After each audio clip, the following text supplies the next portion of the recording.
मोदी सरकार की बड़ी कूटनीतिक जीत हुई है, जहां पर कतर में मौजूद 8 भारतीयों की फांसी की सजा पर रोक लगा दी गई है। 8 भारतीयों की फांसी की सजा पर रोक लगाई गई है।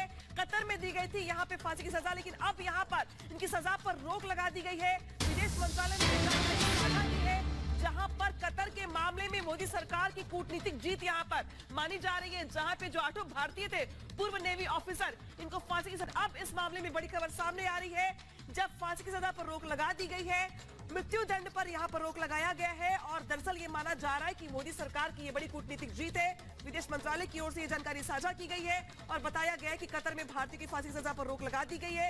आपको याद होगा किस तरीके से इस पूरे मामले को लेकर कतर की एक अदालत ने 8 भारतीयों को फांसी की सजा सुनाई थी, लेकिन इसके बाद से भारत सरकार की ओर से कहा गया था कि दरअसल ये जो फैसला है हम इसके खिलाफ है और हम अपनी बात रखेंगे। लेकिन अब खबर सामने आ रही है, जहां पर विदेश मंत्रालय की ओर से अब ये जानकारी साझा की गई है।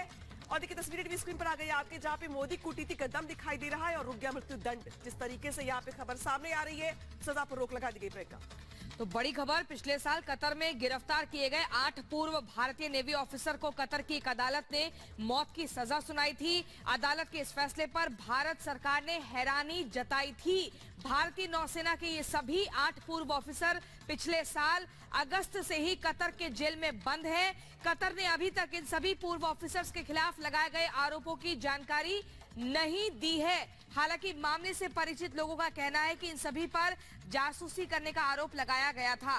भारतीय विदेश मंत्रालय की ओर से जारी बयान में कहा गया है, देहरा ग्लोबल केस में गिरफ्तार पूर्व नेवी ऑफिसर को लेकर आज के उस फैसले पर गौर किया है, जिसमें सजाएं कम कर दी गई हैं।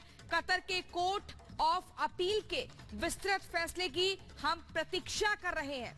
क्या कुछ अगला फैसला लिया जाएगा, इसको लेकर इंतजार है।